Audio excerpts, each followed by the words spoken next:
అందరికీ నమస్కారం. నా పేరు doctor D Madhuri, MD Ayurveda, consultant in మెడినన్ హాస్పిటల్. ఈరోజు మనం సైనసైటిస్ గురించి తెలుసుకుందాము. సో ఈ సైనసైటిస్ అనేది ఫ్రీక్వెంట్గా మనం ఎక్కువ చూస్తూ ఉన్నాము. ఎందుకంటే కొంచెం క్లైమేటిక్ చేంజెస్ మారినా సరే, లేదంటే కొంచెం చల్లటి పదాలు ఏమన్నా తీసుకున్నా సరే, ఈ సైనసైటిస్ కంప్లైంట్ అనేది ఎక్కువ అవుతుందన్నమాట. సో ఎందుకు ఈ సైనసైటిస్ అనేది వస్తుంది, అసలు ఇది రావడానికి గల కారణాలు ఏంటి, అండ్ లోపల మనకి లక్షణాలు ఎలా ఉంటాయి బాడీలో అనేది తెలుసుకుందాము.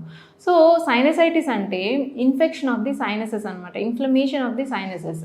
అంటే మన ఫేస్లో కొన్ని ఎంప్టీ స్పేసెస్ అనేవి ఉంటాయి, సైనస్లు అంటాము. సో ఇవి ఎప్పుడైతే ఇన్ఫెక్షన్కి గురవుతాయో దాని లోపల ఉన్న మ్యూకస్ లేయర్ అనేది ఇన్ఫెక్షన్కి గురయ్యి మనకి అక్కడ ఫ్లూయిడ్ అక్యుములేషన్ అనేది జరుగుతుందన్నమాట.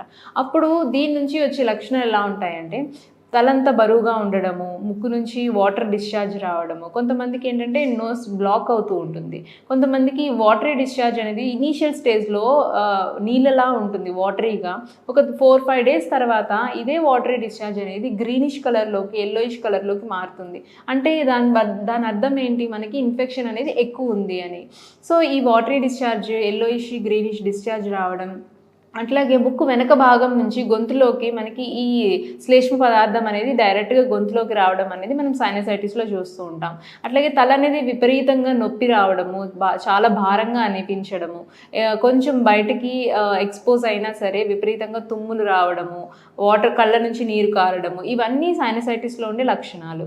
సో ఎందుకు వస్తుంది అంటే ఇది మెయిన్గా ఏంటంటే బ్యాక్టీరియల్ అంటే వైరల్ ఇన్ఫెక్షన్ లేదా బ్యాక్టీరియల్ ఇన్ఫెక్షన్ ఏమన్నా మనం బయట నుంచి మన బాడీలోకి అటాక్ అయితే వస్తుంది. అట్లాగే కొంతమందిలో ఏంటంటే నాజల్ సెప్టల్ డీవియేషన్ ఉంటుంది, లేదా నాజల్ పాలిప్స్ అంటాము. సో ఇలాంటివి ఏమన్నా పెథలాజికల్గా ఉంటే కనుక వాళ్ళల్లో కూడా ఈ సైనసైటిస్ వచ్చే అవకాశాలు ఉంటాయి.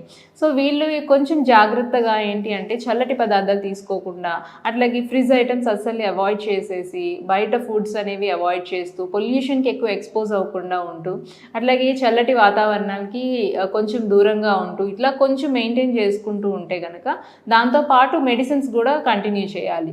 అంటే ఇనీషియల్ స్టేజ్లో వాడి వదిలేయడం కాకుండా ఒక కోర్స్ లాగా దీనికి మెడిసిన్ అనేది వాడుతూ ఉంటే కనుక ఈ సైనసైటిస్ కంప్లైంట్ నుంచి బయటపడవచ్చు.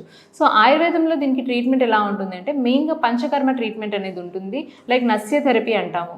సో నస్య థెరపీ అంటే మనం నోస్లోంచి చిన్న అంటే మెడికేటెడ్ ఆయిల్ అనేవి డ్రాప్స్ వేస్తూ ఉంటాం అనమాట. సో దానివల్ల ఏమవుతుంది అంటే ఈ సైనస్లో ఉన్న ఇన్ఫెక్షన్ ఏదైతే ఉందో, ఆ ఫ్లమ్ ఏదైతే ఉందో దాన్ని అంతటిని ఈ మెడికేటెడ్ ఆయిల్ అనేది స్క్రేప్ చేసి బయటకి ఎలిమినేట్ చేస్తుంది అనమాట.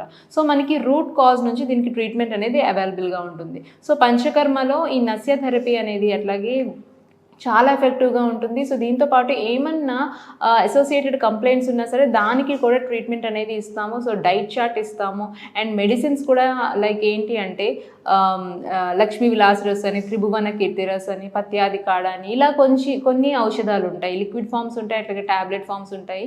సో పేషెంట్ కండిషన్ బట్టి మెడిసిన్స్ అనేవి అడ్వైజ్ చేస్తూ ఉంటాం. సో ఎవరైనా సరే ఈ సైనసైటిస్ కంప్లైంట్తో బాధపడితే కనుక ఒకసారి మా మెడినన్ హాస్పిటల్కి వచ్చి విజిట్ చేయండి, దీనికి మీకు మంచి పరిష్కారం అనేది ఉంటుంది.